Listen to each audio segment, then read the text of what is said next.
Baik, terima kasih. Pemantik dari tadi menjelaskan terkait dengan bagaimana psikologi daripada inferior itu sendiri. Nah, ada sedikit yang belum saya pahami. Ini kan dari superior menjajah pada Perancis atau inferior seperti itu kan. Ini secara cara pandang daripada AS ini kan memandang bahwa kulit hitam ini dipandang seperti binatang. Ya kan, pandangnya seperti itu. Namun ada sedikit keambiguan pemikiran saya tadi ketika pemantik itu tadi memandang bahwa penjajahan ini dilakukan dikarenakan ada bombardir dari segi penjajahan sebelumnya, entah itu dari perekonomian ataupun dari segi aspek non ekonomi seperti itu. Nah, yang ingin saya tanyakan untuk yang pertama ini, terjadinya penjajahan daripada ASU kepada Perancis ini sebelum mereka menjajah dari segi aspek non ekonomi ataupun dan lainnya, ataukah ketika sudah pandangannya seperti itu. Dalam artian mereka ini menjajah apa ketika mereka mampu bahwa mereka sudah membutuhkan saya, ataukah memang mereka terlebih dahulu memandang bahwa Perancis ini dipandang sebagai seperti binatang, soalnya kulit hitam, sehingga mereka melakukan penjajahan dari segi aspek perekonomian dan lain-lain seperti itu. Itu yang pertama. Yang nomor dua, Frans Fanon ini pemikirannya itu kan adalah sebuah kritikan terhadap kondisi pada saat itu. Nah, apa dampak? Sebenarnya agak mirip pertanyaannya, cuman saya ingin mungkin ini yang dimaksud seperti itu. Saya lebih dijelaskan lagi. Gerakan apa yang dilakukan seperti itu? Gerakan apa yang dilakukan oleh Perancis ini ketika Frans Fanon ini mengkritik kondisi tersebut seperti itu. Soalnya kalau saya baca di biografinya dengan pemikirannya di situ, Frans Fanon ini banyak pengagumnya, bahkan sampai ketika dia wafat itu banyak yang hadir, terus diingatkan pengingatan seperti perjuangan beliau itu selalu diingatkan seperti itu, sehingga gerakan apa yang berdampak pada Prancis ini untuk melawan AS ini seperti itu. Itu, terima kasih. Ini saya hapus dulu ya. Gak bisa.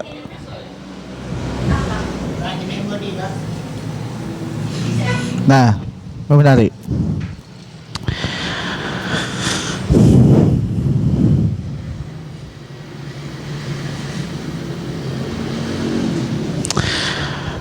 Jadi gini, tadi kan saya jelaskan kalau kolonial itu membuat Afrika menjadi bergantung pada mereka.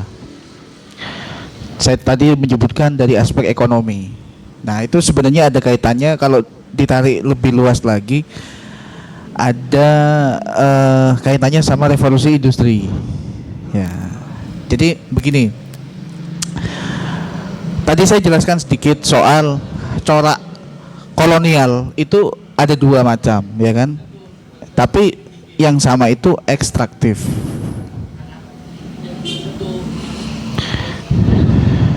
Ekstraktif ini tadi penjelasannya adalah mengambil sumber daya alam di suatu negara kemudian dibawa kembali ke negara penjajahnya. Afrika pada saat itu SDM-nya sangat banyak, SDA-nya itu sumber daya alamnya itu sangat melimpah gitu, tapi belum tersentuh revolusi industri. Akhirnya kolonial itu datang ke Afrika. Ini ada lahan hijau nih, bisa kita manfaatkan gitu kan, bisa kita manfaatkan sumber daya alamnya. Tapi gimana caranya biar kita itu bisa berhasil untuk mewujudkan ekstraktif ini? Yaitu tadi yang saya bilang, budayanya digeser, dihilangkan. Ya kenapa? Karena Afrika pada saat itu kan aksesnya itu jauh di bawah Eropa secara ilmu pengetahuan, ya kan? Mereka tidak mengenal ilmu ekonomi, ya kan? Tidak semaju Eropa gitu loh.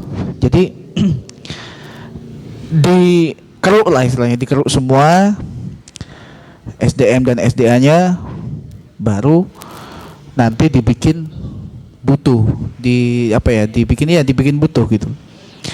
Tadi kan bicara soal ekonomi ya, ya ekonomi ya benar, karena motifnya itu berangkat dari revolusi industri. Semua hal itu bisa dimanfaatkan sebagai peluang industri, peluang bisnis.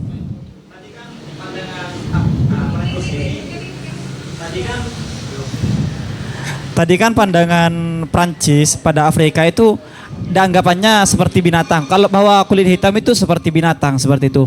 Adanya penjajahan ini disebabkan pandangan Prancis pada kulit hitam yang memandang dia kulit hitam, atau karena memang sumber memang SDM dan SDA-nya yang sangat mumpuni seperti itu. Iya, Soalnya kalau mandang kayak Israel tadi seperti dicontohkan kayak Israel ke Palestina, Israel itu bukan memandang Palestina sebagai binatang, bukan, melainkan mereka memandang saya mampu untuk membombardir Palestina, kan seperti itu. Jadi gini, ini mungkin saya tarik sedikit ya, lebih luas lagi. Orang Barat itu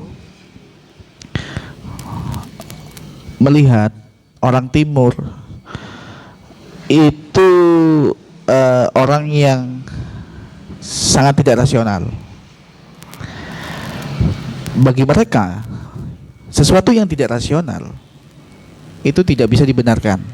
Artinya mereka itu salah, bodoh mereka, karena tidak rasional. Yang lebih unggul ya yang rasional gitu kan. Kalau di aku lupa itu filsuf siapa yang bilang gitu. Bahkan indera tubuh kita tuh yang 5 ini, itu juga ada indera yang unggul, indera mata dengan pendengaran. Nah, balik lagi ke sini. Kenapa kok menyebut Afrika itu simbol binatang ya? Karena pertama, ya mereka punya kepentingan ekstraktif. Jadi mereka ingin menaklukkan Afrika. Yang kedua, memang secara sosiologis, secara sosial mereka itu memang kurang unggul secara SDM dan SDA-nya. Makanya udah terbatas, aksesnya udah terbatas, tambah di pressure lagi. Kamu tuh nggak punya kesempatan buat belajar, buat pinter, buat unggul. Yang posisinya tuh udah tertinggal gitu loh. Afrika ini udah tertinggal di situ, tapi SDA-nya melimpah.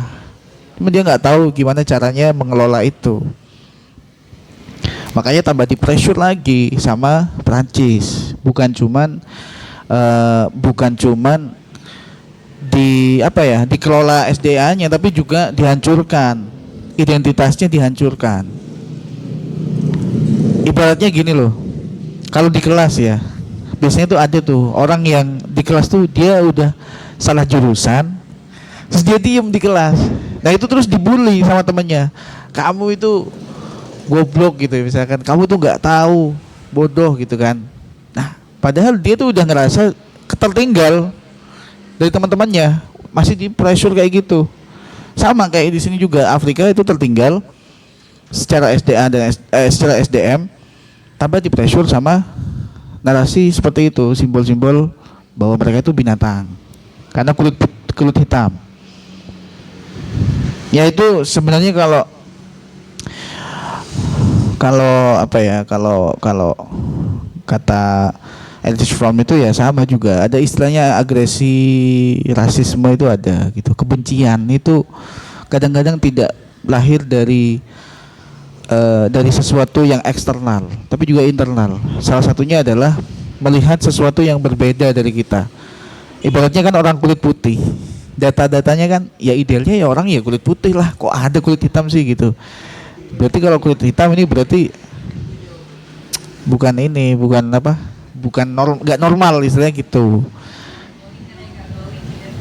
Ya gitulah kira-kira.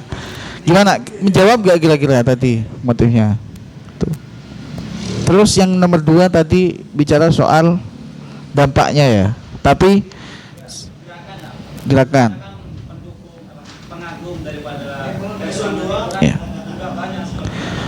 Iya, terbukti di beberapa negara di Afrika Selatan itu, di Afrika itu, di benua Afrika itu banyak yang menganut paham komunis pada waktu, saya lupa tahunnya berapa ya. Kalau kalau mau lihat negara-negara kayak Lebanon, terus pokoknya banyak tuh saya lupa ya negara-negaranya apa aja, tapi yang jelas negara-negara Afrika itu, di benua Afrika itu sangat kental sekali dengan gerakan kiri. Ya ini juga pengusungnya juga karena Frantz Fanon juga, Fanonisme, yang berhasil menjungkir balikan kolonial dengan cara Marxis gitu. Kira-kira begitu Mas. Ada pertanyaan yang belum saya jawab? Iya, kalau bisa saya jawab ya saya jawab, kalau nggak bisa ya saya nggak bisa. Orang bukan bidangnya saya kan.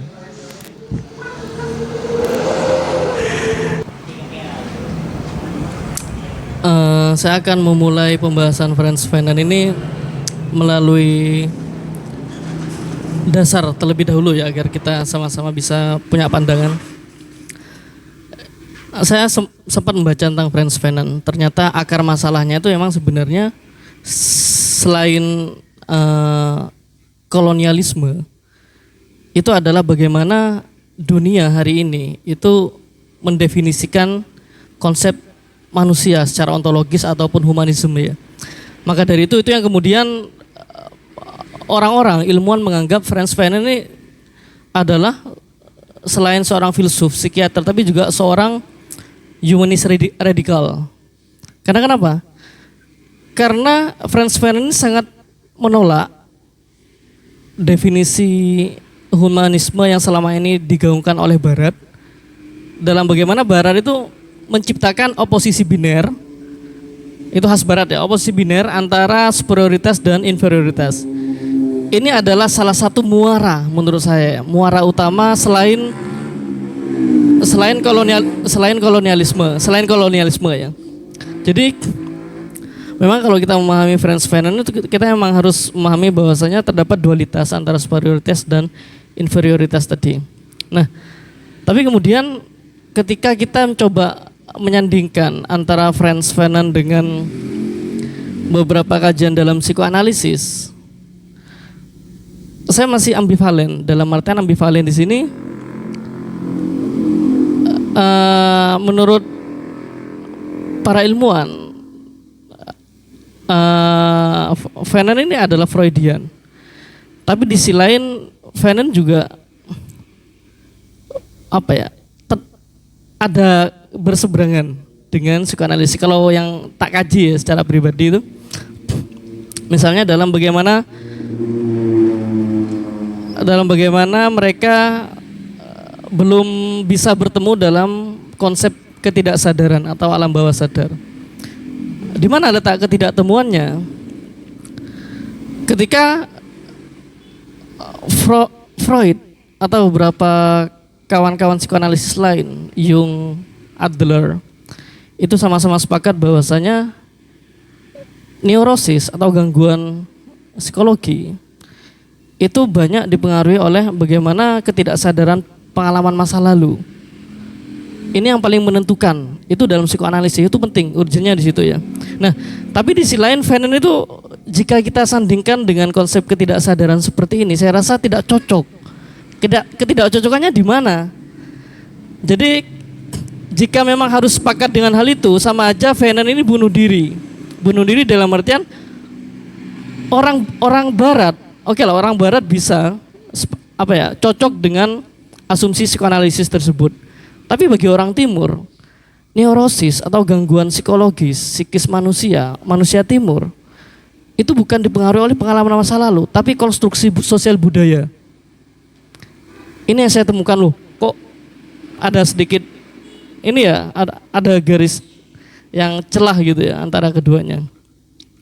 Begitupun ketika saya kemudian mencoba menarik lagi pada tokoh psikoanalisis yang lain, kayak semacam Carl Gustav Jung, arketip ketidaksadaran kolektif. Ketika ketidaksadaran kolektif itu sudah tumbuh pada setiap kelompok masyarakat secara inheren, secara menetap, itu sama aja golongan psikoanalisis, terutama Carl Gustav Jung, itu juga menganggap bahwasanya proses kolonialisasi atau kekerasan, psikologi kekerasan dari barat ke timur itu sama aja dengan fenomena yang tetap dan tidak perlu diubah lagi karena itu adalah sifatnya inheren, ketidaksadaran kolektif gitu. Nah, baru kemudian ternyata saya menemukan benang antara psikoanalisis dengan pemikiran Frans Fanon ini di pemikirannya Alfred Adler sebenarnya. Alfred Adler itu kan ternyata konsep superioritas dan inferioritasnya itu paling banyak memang dikaji di Alfred Adler. Nah, kemudian mungkin ketika inferioritas yang dialami oleh masyarakat Afrika kemudian parah dan itu menjadi sebuah sindrom, itu mungkin bisa masuk dalam neurosisnya Sigmund Freud. Ketika sikap inferioritas mereka sudah masuk dalam tataran inferiority complex, ya, sebuah gangguan dalam psikologi yang menganggap bahwa citra dirinya itu sudah gak ada lagi. Itu sudah gangguan, bukan merasa insecure lagi, tapi itu sudah gangguan. Tuh. Terus juga saya membaca juga keterkaitan dengan Marxisme juga.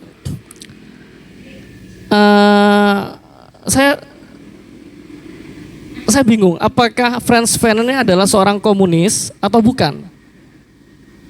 Nah, memang kalau dari segi metode, secara metodologis ada keterkaitan antara Frans Fanon dengan Karl Marx, terutama dalam bagaimana upaya dekolonisasi yang mereka lakukan itu sama-sama dalam bentuk revolusi gitu. Tapi di beberapa literatur saya juga membaca bahwasanya Fanon ini tujuannya bukan untuk menciptakan kesetaraan dalam artian menjadi keyword utama dalam pola pandang orang-orang komunisme ya. Tapi di situ lebih kepada pembebasan nasionalisme. Saya bacanya seperti itu. Jadi jika memang ada yang pembacaan lain dari kawan-kawan yang lain, ya silahkan monggo gitu ya. Itu sebuah catatan saja atau respon dari saya, bukan pertanyaan sebenarnya. Artinya kalau kita bicara soal ini menarik tadi. Ada poin besar yang saya highlight gitu. Kalau orang barat itu menganggap bahwa inferior itu atau superior itu berdasarkan pengalaman masa lalu, subconsciousnya ya. Tapi kalau di timur justru karena konstruksi sosial. Berarti beingnya itu ketika saat itu juga gitu ya. Yang membedakan ya kan. Ya oke. Di situ mungkin ya saya lihat tuh, saya ngerasa tabrakan antara superior dan inferior di situ justru Mas. Artinya orang Barat, Eropa itu ya, Prancis itu merasa superior karena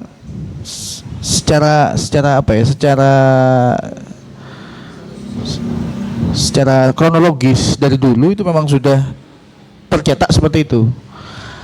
Inferiornya ini baru terjadi ketika sudah menjajah Afrika gitu. Artinya inferior ini justru datang belakangan setelah ada dampak dari superior. Itu yang saya pahami justru di situ dari penjelasannya Mas Fakih, karena yang merasa inferior kan orang timur ya kan. Dan orang timur itu merasa seperti itu kan berdasarkan konstruksi sosial. Konstruksi sosialnya udah rusak, udah direbut. Akhirnya kan merasa inferior. Di situ yang saya garis bawahi. Kemudian Marxisnya tadi ya. Saya pikir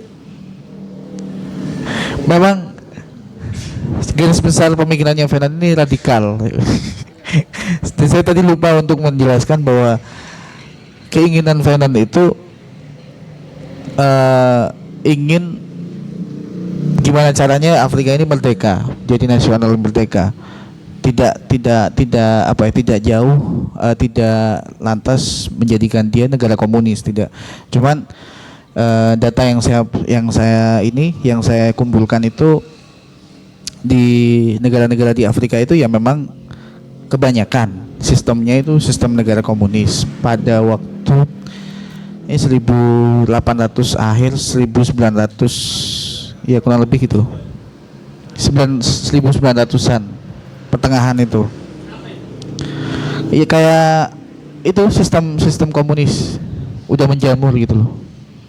Mungkin Venom tidak sampai ke sana ya, tidak sampai ingin membangun negara komunis ya, tapi paling enggak gimana caranya ini biar lepas dari inferior dulu lah gitu, dengan cara kudeta, revolusi. Kurang lebih kayak gitu yang saya baca dari Venom. Terima kasih Mas Fakib tambahannya. Nah itu saya tidak bisa mendeteksi apakah dia komunis apa enggak secara politis ya kan. Tapi kan kalau dari approach, dari pendekatan ya, dari caranya dia itu untuk meningkatkan kesadaran masyarakat itu, membangkitkan kesadaran masyarakat itu ya dengan cara seperti itu. Tidak ada cara lain katanya gitu. Tidak ada cara lain untuk melawan kolonial ya selain memang berontak. Iya, kalau berbicara masalah komunis ini, kenapa kok saya agak itu tadi agak kurang sepakat kalau misalnya Venom ini komunis ya. Soalnya ya lagi-lagi kita berbicara masalah ketidakcocokan antara Venom dengan Karl Marx ya. Marxisme itu dari dulu selalu mengatakan bahwasanya garda terdepan ketika kita melakukan revolusi itu adalah kaum buruh. Itu pasti itu. Gak ada tawaran gitu. Nah, bedanya tuh di Venom itu bukan kaum buruh, tapi kaum petani, karena emang secara geografis di Afrika itu memang kaum buruh itu tidak kurang terlalu masif dalam melakukan perlawanan, itu malah petani. Nah itu yang saya kemudian juga menganggap ini kayaknya rada-rada bukan komunis ini, tapi kalau dari segi metodenya ya Karl Marx banget ya kayak gitu. Justru kalau saya tuh melihat gini Mas, buruh itu bagi saya definisi buruh itu justru orang yang bekerja untuk orang lain secara global ya, secara universal. Artinya pada saat Afrika itu dijajah oleh Prancis, di mana sumber daya alamnya itu dieksploitasi dengan cara dipekerjakan, terus hasilnya diserahkan pada Prancis, yaitu saya pikir termasuk bagian dari buruh juga. Cuman mungkin tidak apa ya istilahnya tuh tidak secara jelas. Kalau sekarang kan buruh itu kan orang yang kerja di kantor sebenarnya buruh, orang yang kuli bangunan itu buruh. Tapi kalau orang kantor tuh kadang nggak mau dianggap sebagai buruh. Padahal sebenarnya definisi buruh itu adalah orang yang bekerja untuk orang lain. Kalau buruhnya eranya kamu dulu emang lebih pada pabrik. Iya. Pergeseran sejak komunisme ke Asia. Iya. Kuba. Jadi buruh itu bukan lagi pabrik tapi juga petani. Iya. Mungkin itu sih, itu praduga saya sih, asumsi saya sih itu. Begitu. Secara universal definisi buruh.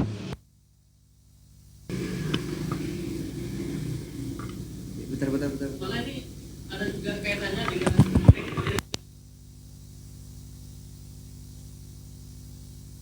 hidupnya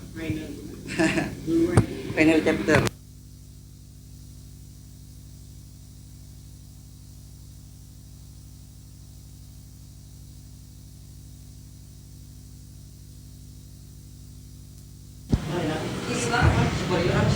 Inferior. Cek tes. Dari pembacaan Venom ini, dari tadi yang teman-teman bahas, saya teringat kepada materi-materi sejarah dulu, yang dimana kebetulan membahas India. Di India itu ada 4 kasta: Brahmana, Ksatria, apa lagi? Waisya sama Sudra. Kalau saya ingin mengkaji pada sistem superior dan inferior. Nah, apakah status sosial itu bisa mempengaruhi terhadap sebuah sistem apa ya, satu kenegaraan gitu. Soalnya kalau kalau di pada pembahasan Karl Marx kan ada memang hierarki kapitalis gitu yang bentuknya segitiga itu. Cuman kalau di India itu hampir sama sih, tapi bukan sedemikian gitu. Nah itu sih yang pertanyaan yang saya dari tadi itu pikirkan apa ya itu. Apakah konstruksi sosialnya juga? Kalau di India itu ada kasta yang kasta rendah itu tidak bisa menjadi artis. Ya karena memang sudah kastanya udah rendah gitu loh. Ya itu bisa masuk ya. Cara kata saya mungkin kalau kita pinjam kacamatanya Venom ya mungkin bisa masuk. Tapi kan konteksnya kalau di kelas sosial di India itu kan itu berkaitan sama keyakinan kan ya keyakinan. Jadi based on religion atau spirituality, dan kalau ya di Marxisme itu bicara, kalau Marx itu kan bicara based on ada bourgeois, ada proletar, itu ada kapital gitu ya, kayak gitu-gitu. Jadi itu tergantung konteksnya apa dulu gitu. Tapi apakah bisa melahirkan superior dan inferior? Bisa. Cuman mungkin superiornya itu tidak seagresif konteksnya yang ini. Tuh, ya hanya sekedar tingkatan-tingkatan tapi tidak saling menekan gitu loh. Kalau saya tadi kan memahami justru ada hadirnya superior dari Prancis itu, sifat superior yang bawaan dari Prancis itu melahirkan sifat inferior orang-orang Afrika gitu. Karena ada tekanan di situ. Karena gini, justru tingkatan paling bawah di India itu kan sudra atau kelas pekerja.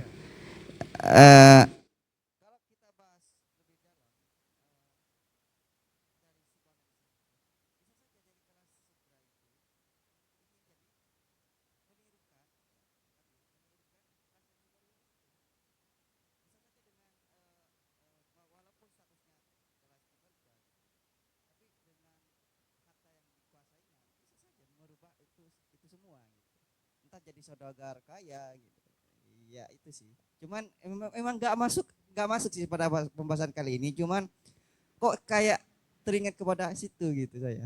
Artinya sudra itu punya potensi nggak kira-kira untuk naik level atau upgrade ya? Ya itu karena gini mas, sulitnya itu karena konstruksi sosialnya udah terbentuk seperti itu. Apalagi ditambah based on-nya itu ya spirituality. Jadi orang itu kalau misalkan sudra itu pengen naik naik ke level yang lebih tinggi, kasta yang lebih tinggi, itu secara etik atau moral mungkin kurang cocok, kurang bisa artinya itu mereka disalahkan gitu loh secara moral dan etik, karena ya pijakannya itu spiritual gitu loh, maksudnya begitu. Oke, sedikit tambahan dari saya ya.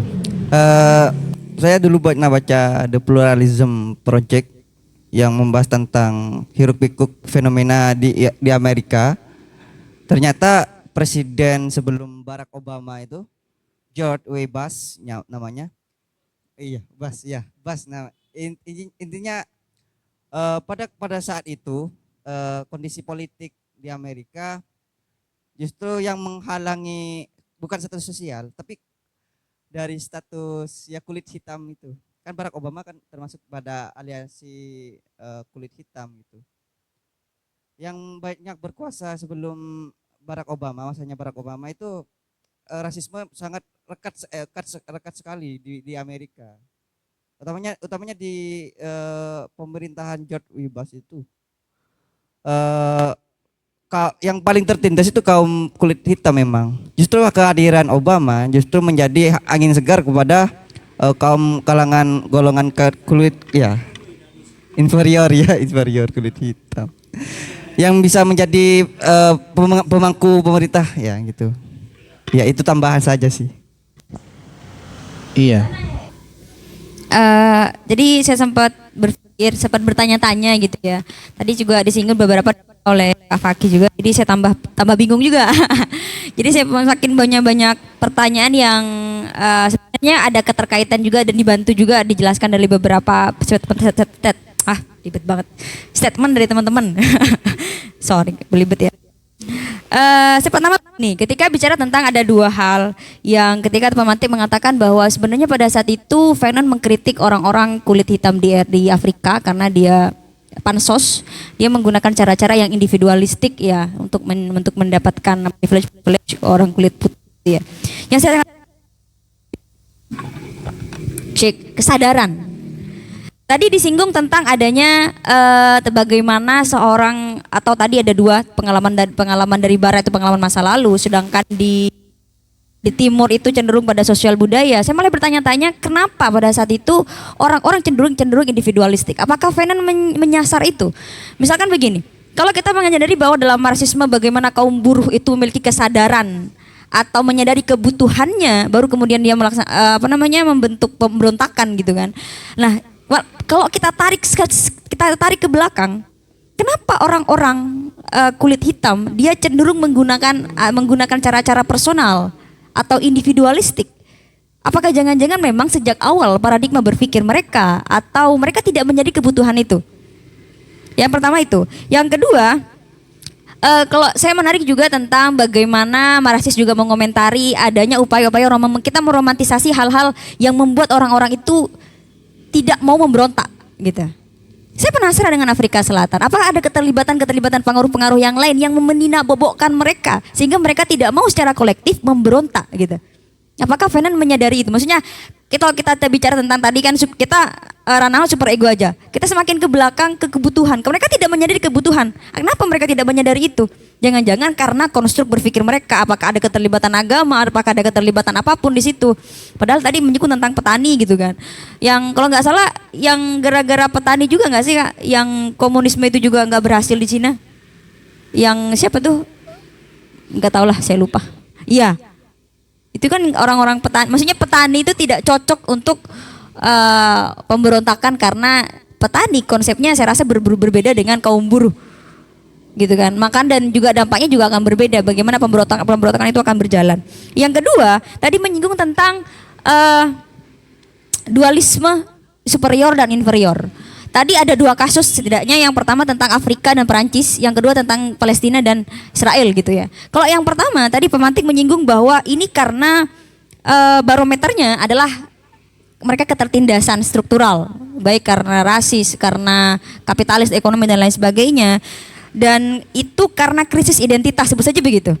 Ketika identitas mereka dirusak dengan culture-nya, gaya budaya dan lain sebagainya, dan semua aspek kehidupan mereka identitasnya tercerabut lah dari aslinya, digantikan dengan identitas kolonial.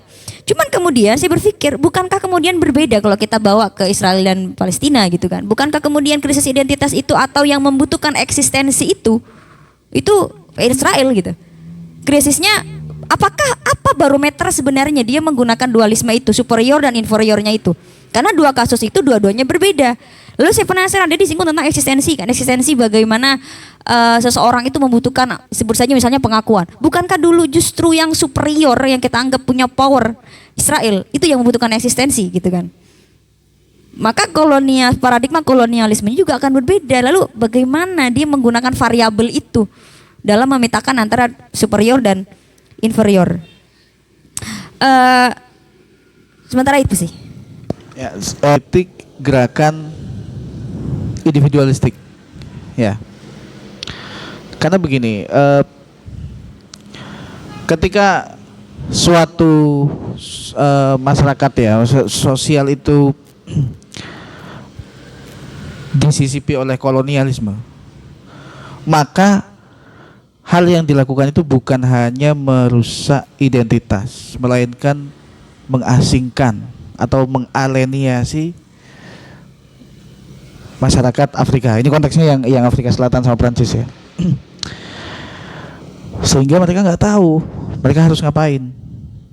Karena kalau saya minjam istilahnya dari Pak Mas Faki tadi, kondisi psikologisnya orang-orang Afrika itu pada saat itu sudah berada di inferior kompleks atau inferior disorder ya kan. Sudah sakit, udah sakit semua. Kenapa? Karena udah diperlakukan seperti itu, udah diperlakukan sebagai dampak dari superior yang saya bilang tadi. Jadi superior itu memiliki dampak membuat orang itu menjadi inferior. Inferior itu inferior itu memberi dampak orang itu asing terhadap dirinya sendiri karena sudah direnggut semua budaya, kultur, SDM-nya semuanya direbut. Sehingga yang bisa mereka lakukan adalah satu-satunya cara aku menikahi orang kulit putih. Karena nggak ada yang bisa aku lakukan lagi nih. Selain menikahi itu, pansosnya kayak gitu. Itu dulu kira-kira gimana? Tanggapannya dulu. Ada keywordnya tuh di keterasingan gitu. Kenapa kok mereka melakukan itu ya? Individualistik itu karena keterasingan. Itu. Terus Fanon mengkritik sikap individualistiknya itu ke sana gitu. Karena harusnya itu ada kesadaran lain yang dibangun. Bukan hanya kesadaran tentang eksistensi diri sendiri. Tapi anggapannya gini loh, kita semua itu udah teraleniasi oleh banyak hal. Kita semua itu sudah asing dengan diri kita sendiri. Maka satu-satunya hal yang bisa kita lakukan adalah revolusi. Karena itu tindakan yang nyata. Begitu loh. Jadi kesadarannya masyarakat Afrika itu disulut, dipantik dengan cara ya gerakan revolusi gitu loh. Revolusi.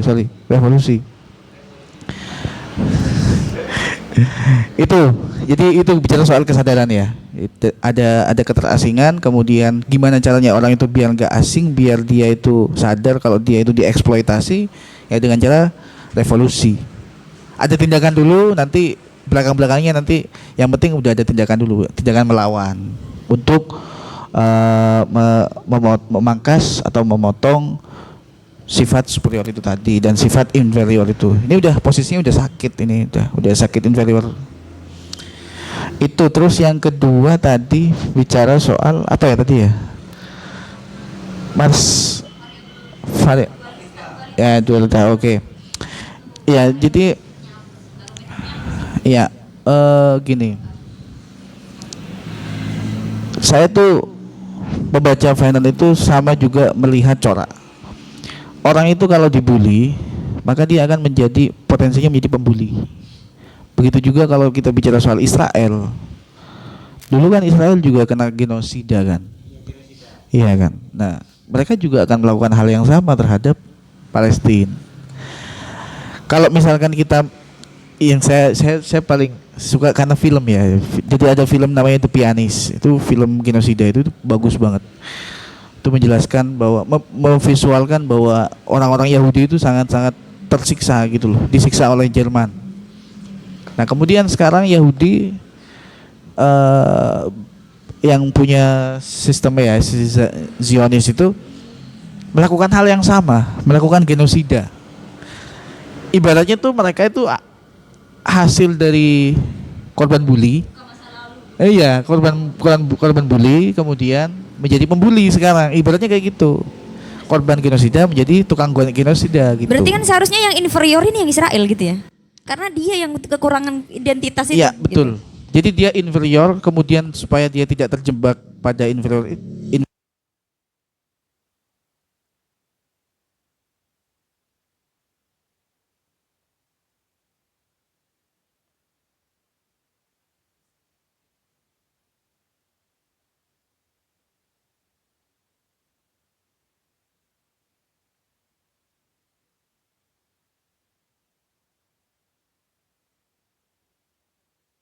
Kalau konteksnya yang Palestina dengan Gaza.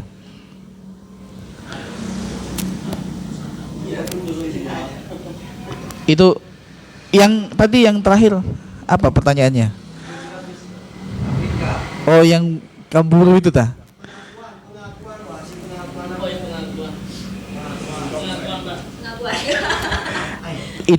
Krisis identitas. Oh iya, iya. Ya itu kalau jadi gini loh. Saya kasih gambaran yang gampang. Saya dengan si A ya. Misalkan saya ini korban bully. Saya selalu dibully oleh si A. Kamu itu yatim ya kan, nggak punya ini, kamu miskin begini. Si A bilang kayak gitu. Dan saya mempercayai omongan si A. Oh iya, saya tuh emang yatim misalkan. Saya emang ekonominya rendah segala macam. Akhirnya saya terjebak pada sifat pada kondisi inferior kan, karena saya selalu dibully gitu loh. Kemudian ada si C nih, si C nih, kamu kalau pengen ngelawan si A jangan dilawan bully juga, jotos aja orangnya gitu, sebenarnya kayak gitu loh. Jadi tindakan aksi nyata gitu loh ya, maksudnya kayak gitu. Venom tuh ada di si C ini. Kamu tuh kalau misalkan mau ngelawan si A tadi, jangan lawan secara ideologi atau apa, enggak, langsung revolusi gitu. Ya silakan. Terakhir. Masih bingung. Jadi gini tadi, maksudnya kenapa saya mengambil dua kasus yang merasa bahwa sebenarnya pengakuan, karena kan tadi kita bicara psikologi kolonial. Jadi penjajah dan dijajah gitu kan. Maka orang-orang yang aspek gara-gara kolonialisme itu atau dominasi itu, maka kemudian ada inferior, ada superior. Orang yang berusaha mendominasi. Gitu kan. Tadi kalau kita bawa kasus ke kasus Afrika, yang mendominasi ini kan Perancis. Superioritasnya Perancis gitu kan. Di dalam konteks Gaza Israel, itu kan yang superior ini, kalau yang kita bicara inferior, kalau tadi kalau katanya pemantik orang-orang yang merasa tertindas, maka seharusnya powernya bukan pada Israel tapi pada Palestina. Kenapa? Karena yang membutuhkan pengakuan itu secara maksudnya psikologi psikologi kolonialnya itu dirasakan oleh atau dimiliki oleh Israel. Kenapa? Karena tadi pengalaman masa lalu dan lain sebagainya. Apakah kemudian saya merasa ada kerancuan antara teori superior dan inferior? Apakah itu karena kaitannya dengan barat dan timur? Apakah begitu? Ataukah ada konsep eksistensialis yang disusupkan oleh Fanon di situ? Bagaimana sebuah ras, mungkin Gaza Palestina juga ada kaitan dengan ras atau apa gitu kan? Ada kaitan juga dengan ras yang berusaha untuk mempertahankan eksistensi atau seperti apa? Jadi sebenarnya pertanyaannya siapa yang menciptakan dualisme gitu Pak ya? Barometernya variabelnya apa gitu ya, dualismenya itu apa? Karena kasus Afrika, Gaza Israel itu dua kasus yang berbeda jauh. Kan dia menggunakan konsep yang sama. Kan mesti gini kan ya, Afrika dia... Saya nggak mau menyinggung masalah Israel Palestina ya, karena saya kurang terlalu paham masalah konfliknya seperti apa. Tapi kalau kita berbicara masalah dari mana muara dualisme itu antara superioritas dan inferioritas, itu sebenarnya memang itu adalah apa ya, doktrin Barat itu. Kalau kita melihat memang nggak hanya Fanon saja, kita rasa dalam segala kajian, terutama kajian-kajian filsafat, soshum, itu memang kita selalu ditekankan, kita di brainstorm, bukan di brainstorm ya. Kayak semacam kita di brainwash bahwasanya memang dunia itu terbagi, terpolarisasi menjadi dua, superior dan inferior, dan itu emang ciptanya Barat. Itu yang nggak disukai oleh Derrida kemudian. Derrida kan dalam setiap konsepnya paling nggak suka ketika Barat itu mengkotak-kotakan suatu melalui oposisi biner. Ketika ada hitam, ketika ada gelap ada terang. Ketika ada superioritas, ada inferioritas, itu paling nggak suka. Makanya itu kemudian yang diambil juga dalam konsepnya. Sampai minggu kemarin kita bahas apa ya? Ya Homi Bhabha dalam kajiannya hibriditas itu. Jadi kalau saya cuma bisa memberikan penjelasan tentang itu ya, tentang muaranya dari mana gitu kan. Ya muaranya dari bagaimana kita mendefinisikan humanisme tadi. Ketika humanisme diciptakan oleh orang Eropa, bahwasanya kita harus bersikap humanis, tapi di sisi lain mereka yang menyebabkan kekacauan, yang mereka yang menyebabkan bahwasanya kekacauan, kekerasan di mana-mana itu yang kemudian memunculkan sebuah konsep atau dampak dua tadi, superioritas dan inferioritas. Iya. Nah, makanya kalau masuk ke Israel Palestina saya kurang paham ya masalah konfliknya, silakan dikaji bareng-bareng. Iya, bisa jadi. Kalau saya memahami begini,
jadi secara motif ini beda. Kalau Israel, kalau kita tinjau dari psikologis, ya karena mereka melakukan sesuatu yang dulunya mereka merasa inferior karena digenosida, karena disiksa oleh Nazi.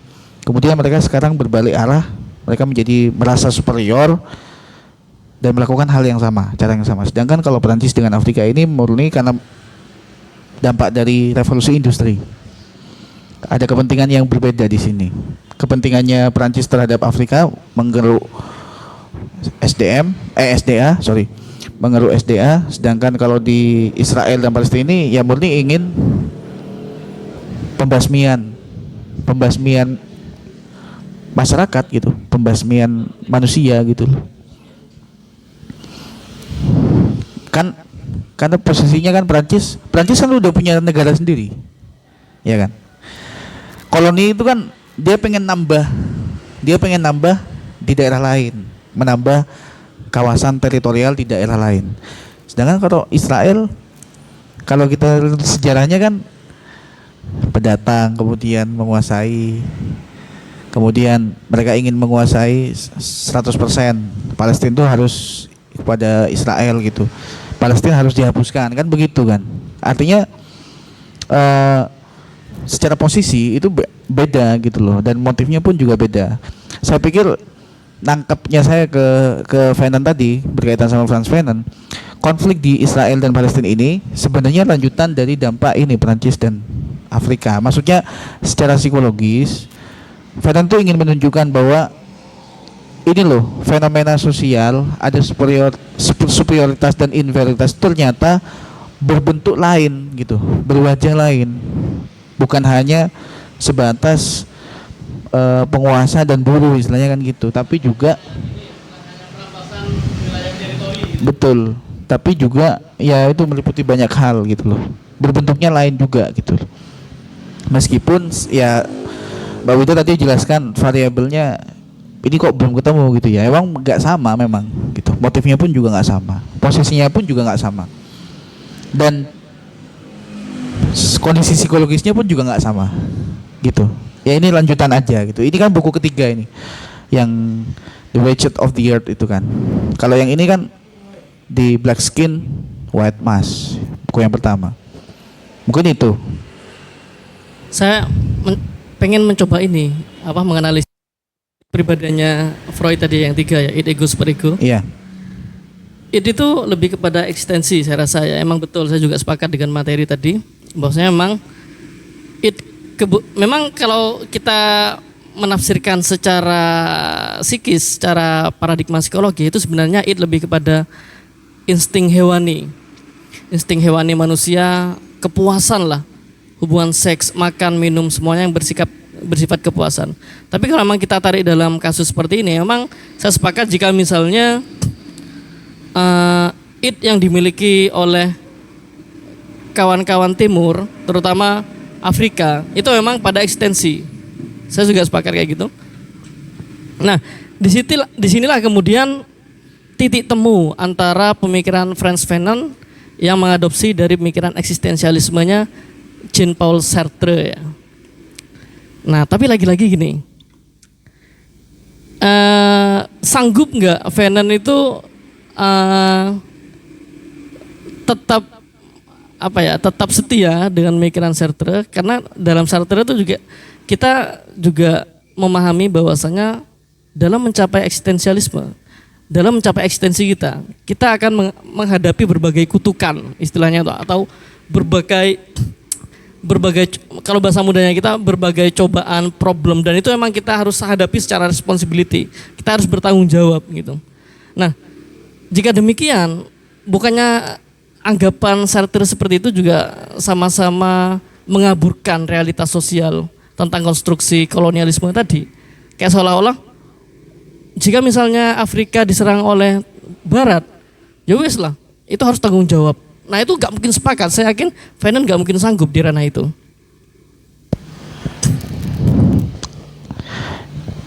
Justru saya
mau mengaitkan Fanon dengan Sartre dalam konteks Prancis dan Afrika gitu. Jadi revolusi yang digaungkan oleh Afrika terhadap Prancis ini berdasarkan kemarahan, ya eksistensialisme itu tadi juga gitu. Jadi juga ada pemikiran Karl Marx juga gitu. Secara perlawanan terhadap industri, terhadap bourgeois gitu, mungkin begitu. Sekarang saya mencoba analisis yang kedua. Tadi kan it sudah ya. Sekarang Yeah. egonya. Oke. Ego itu kalau kita berbicara masalah ego secara definitif itu adalah bagaimana sebagai pelayan dari it dalam melihat prinsip realitas. Nah, ketika tadi ego orang-orang timur Afrika itu diwujudkan dalam bentuk menikahi. Menikahi ini saya agak sedikit ambivalen. Dalam artian gini, menikahi ini adalah salah satu indikator penting dari konsep mimikrinya Homi Bhabha. Homi Bhabha itu memang ingin menciptakan sebuah hibriditas, sebuah ruang, the third space ya. Jadi antara penjajah dan terjajah itu harus ada satu ruang, di mana ruang ini sebagai cara bagi seorang yang terjajah itu menyerang penjajah. Nah, salah satu caranya menggunakan mimikri, mengadopsi gaya berpakaian, bahasa, dan juga bisa jadi dalam bentuk pernikahan. Nah, Jika demikian apa bedanya dengan konsepnya Homi Baba ya? Gitu. Karena memang kalau kita berbicara masalah, karena kalau kita kembali kepada Fanon, emang Fanon ini lebih radikal daripada Homi Baba, keras itu. Maka dari itu jika demikian nanti saya khawatirnya terjebak pada Homi Baba. Jika diwujudkan dalam bentuk seperti itu ya, dalam bentuk pernikahan gitu, itu sudah masuk mimikri soalnya, peniruan dari yang terjajah ke penjajah gitu ya. Iya. Saya pikir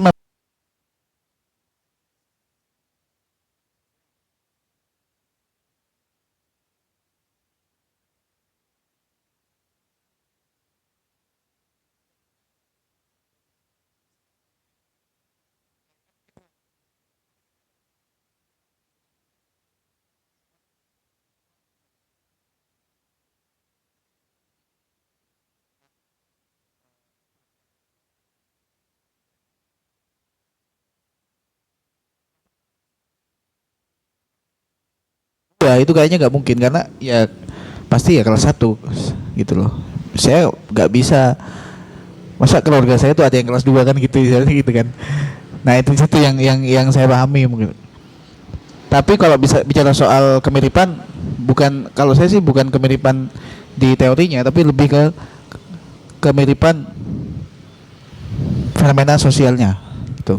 Artinya memang sampai sekarang pun fenomena sosial pansos dengan cara menikah itu juga tetap ada gitu. Meskipun kita tidak mengenal apa ya, konstruksi sosial yang di luar sana yang secara politis tuh ya menikahi gitu kan. Tapi saya rasa tuh alternatif menikah dengan orang yang lebih kuat eksistensinya itu rata, Mas. Di setiap di setiap zaman tuh kayaknya memang seperti itu coraknya gitu ya. Coraknya tuh kayak gitu.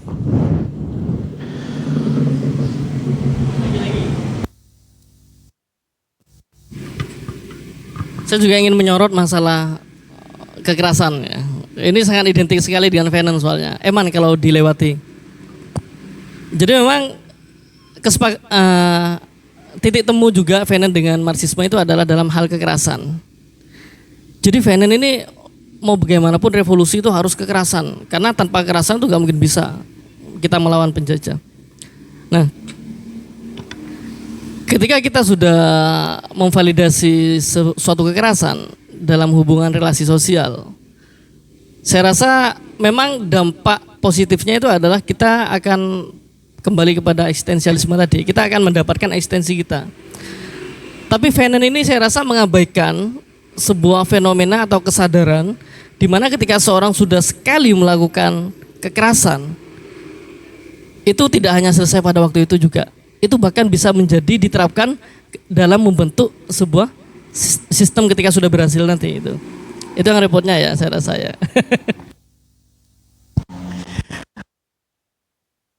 Revolusi yang ditawarkan Fanon ini bisa berdampak juga, bisa punya potensi ya. Orang-orang Afrika itu akan melakukan kekerasan terhadap pihak lain. Ya betul. Ya berarti kan sama kayak konteksnya kayak Israel dan Palestina ini. Israel dulu mengalami kekerasan, kemudian mereka selamat ya kan. Iya. Kemudian ketika mereka digenosida, mereka mencar ke seluruh dunia, kemudian mencari tempat yang dirasa pas. Awalnya kan mungkin isu-isu agama gitu kan yang dibawa. Kemudian ternyata semakin kesini bukan cuma isu agama, tapi juga ya ada agenda yang memang mau dibangun memang gitu loh. Dan Israel melakukan cara yang sama seperti Nazi gitu loh. Dia menggenosida orang-orang Palestina. Ya masih nyambung sama yang tadi.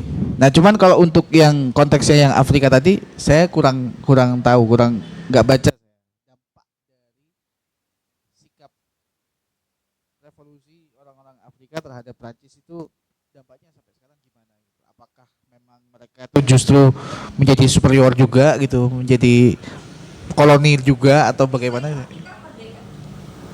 Iya, merdeka. Tapi dalam jangka waktu tahun berapa ya? Saya lupa tahunnya itu. Itu. Karena gini, kalau misalkan mau di yang saya lihat tadi ya, di negara-negara di dekat-dekat Afrika itu, saya lupa di negara apa gitu ya, itu sudah ada sistem komunis itu loh. Yang paling jelas tuh di ini, kalau nonton film judulnya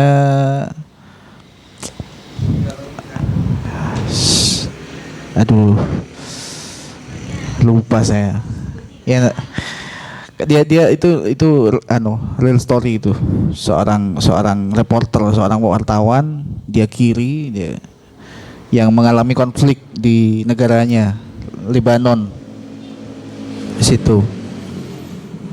Ya mungkin itu aja ya. Ya sebenarnya kalau saya permintaannya sederhana saya rasa.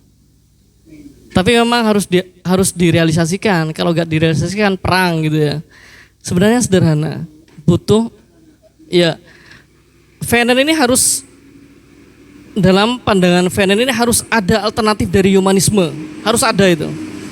Karena baginya humanisme itu sudah tidak mengakui kesetaraan tadi. Adanya dikotomi tadi. Nah makanya sebenarnya dibutuhkan oleh Fanon ini sebenarnya ethics of recognition, etika atas pengakuan. Kalau saya nangkapnya seperti itu ya. Intinya Barat cukup mengakui saja bahwasanya orang Timur punya eksistensi ketimuran mereka gitu. Itu sebenarnya cukup. Itu yang saya tangkap dari Fanon. Tapi itu ya, kalau kita lihat di framing di media sekarang itu ya, terkadang ya orang Timur itu serba repot memang ya. Kita kalau misalnya kita cenderung diabaikan dalam hal kemiskinan, pengabaian dalam hal pembangunan manusia, SDM dan lain sebagainya. Tapi di sisi lain ketika UNESCO, UNICEF misalnya ya, ingin membangun sebuah bantuan kemanusiaan, mesti yang dipampang di framing itu adalah orang-orang busung lapar, dan itu rata-rata orang black skin ya, orang Afrika. Tapi di sisi lain mereka ya dengan fenomena itu mereka gak sepakat bahwasanya kok selalu ke timur gitu ya. Tapi di sisi lain kan itu adalah upaya bagi UNICEF, UNESCO lah gitu untuk mengangkat bahwasanya mereka tidak mengabaikan orang timur loh sebenarnya. Kan gitu, itu serba repot yang menurut saya gitu ya. Ya saya rasa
keunikan diri kita sendiri juga jangan sampai diregut oleh orang lain gitu. Saya memahami Fanon mungkin hanya sebatas spirit untuk berjuang, untuk melawan gitu ya. Karena saya pikir Fanon ini termasuk orang yang dia mengetahui secara faktual bahwa masyarakat di Afrika itu juga sudah mulai masuk pada inferior kompleks, sehingga satu-satunya cara yang bisa dilakukan adalah revolusi begitu. Ya mungkin berhubung ini sudah mau maghrib, saya juga mohon maaf apabila saya banyak kekurangan dalam menjelaskan, apabila materi saya juga kurang memuaskan. Terima kasih atas kesempatannya. Terima kasih atas pertanyaannya. Assalamualaikum warahmatullahi wabarakatuh.